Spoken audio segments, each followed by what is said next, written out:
They understood that they did not want the man to die in that condition. They understood that they wanted the man on the cot to live a normal life. You see, when you come together to do things, there has to be an understanding that's clear to everybody. This helped these men to come together, to work, to do what they were supposed to do. They understood that in working together and striving to get to Jesus, this could be the last time that we would have an opportunity to get to him. This could be the last time that we have an opportunity to get the healing of our friend. The 5 men knew what they had to do and they got busy doing it. It's one thing. A lot of people know what they have to do. They sit and they're in a state or condition that is undesirable. They know what they have to do, but they won't do it. They know that there are people that they just need to leave, but they won't leave them. They know that there are people that they just need to let go, but they won't let go. They know that there are situations that they need to just to walk away from, but they won't. Hallelujah. These men knew, they understood what they had to do, and they got busy to do it. What situation are you facing? Do you understand what you need to do? Do you know what you need to do? And if you know what you need to do, are you busily engaged in doing it? There are times when we don't understand. Anybody ever been in a situation you just don't understand?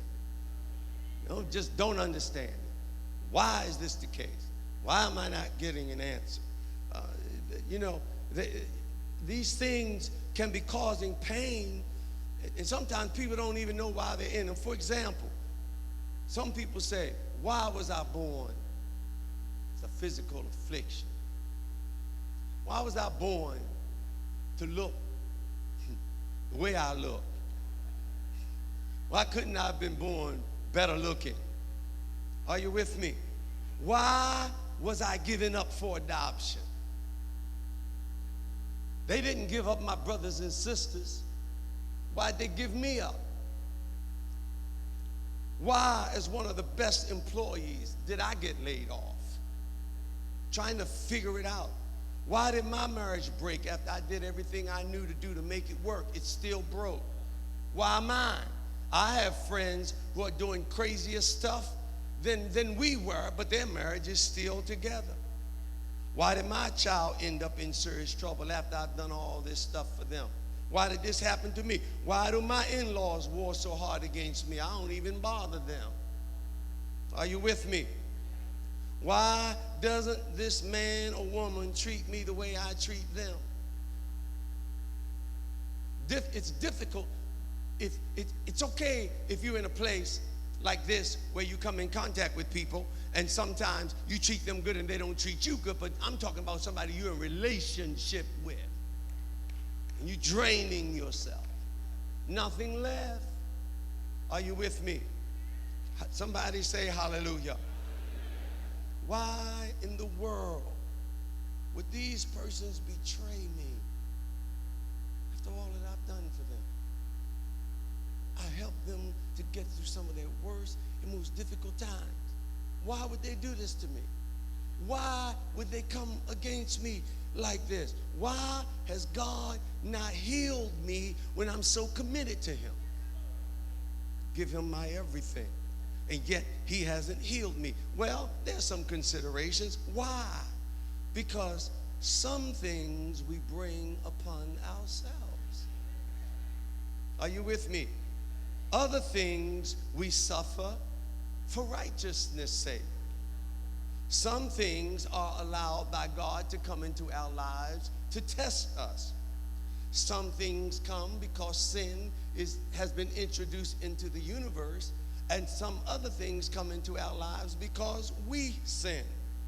Some things come into our lives because of spiritual weakness. But in spite of our understanding or lack of understanding, Jesus knows what the situation is. And he's able to do it. And let me tell you, I found that situations that complicate my life drive me to him. They drive me to him. And that's why I'm being driven forcefully. I feel the Spirit pushing me. I'm being driven closer to him. The enemy wanted to put a wedge in there to stop my closeness or to hinder me gaining that closeness, but instead I'm getting closer. Don't let the stuff you go through cause you to fall back from him. Draw closer to him. Are you with me? Also, listen. Thirdly, the 5 men realized, this is important, I hope you all get this one. The 5 men realized their need for each other.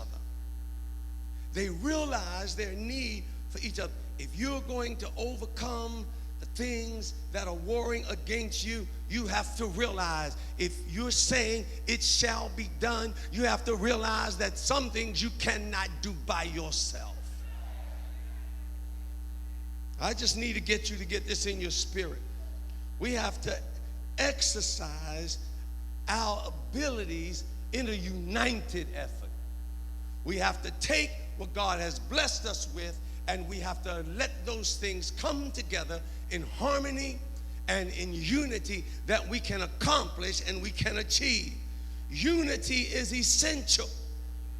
And I've even seen in this church, over the life of this church, highly skilled and gifted and intelligent people, competent people, accomplish absolutely zero because they won't work together. Are you hearing what I'm saying? And a lot of people in the church, you going through, and you going through, and you going through, and you going through, and the Spirit is trying to speak to all 4 of you to bring you together, because what you're looking for is in the mix of you. But he can't get you together because you don't like my shoes, and somebody told you I said something about you, and somebody pointed a finger my way, and wedges have been put between us. Now we're a bunch of gifted and talented people, and God's work is suffering because we can't do anything because we won't work together. Make no mistake about it. These men would not have gotten to where they got to if they hadn't worked together. I don't care how intelligent you are. If you can't work with me, you're going to hurt the cause. If I can't work with you, I'm going to hurt the cause. It is essential that we work together. You don't have to like everything about me. I don't have to like everything about you. But you have to say the cause is greater than the individual. So let's get the job done. Hallelujah. It amazes me. It amazes me. What good is what is the good in the sense of having a lot of talent if we can't benefit from it?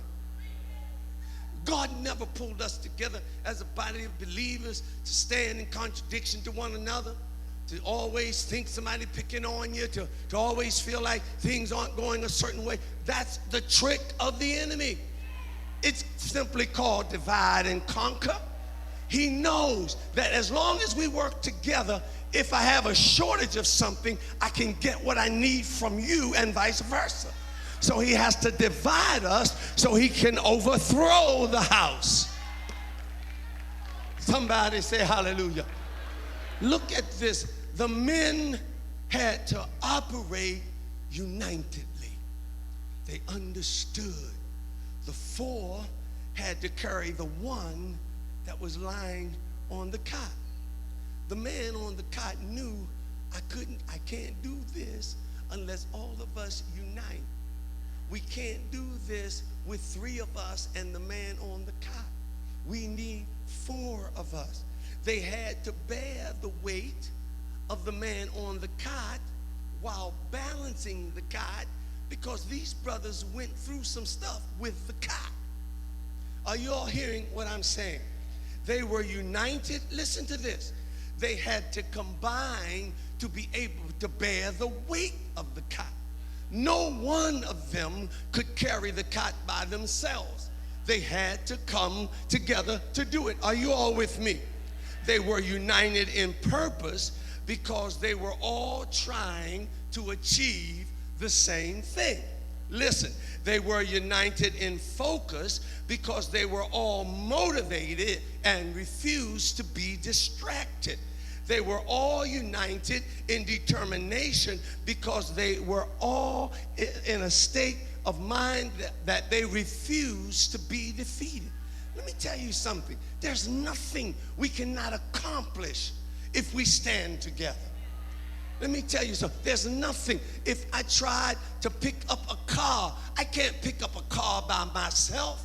But you let me get enough strong men standing there with me, and enough of us get there, eventually we're going to lift that car. Are you hearing me? That's the fear of the enemy. The fear of the enemy is that once we get together and once we unite, he can't stop us.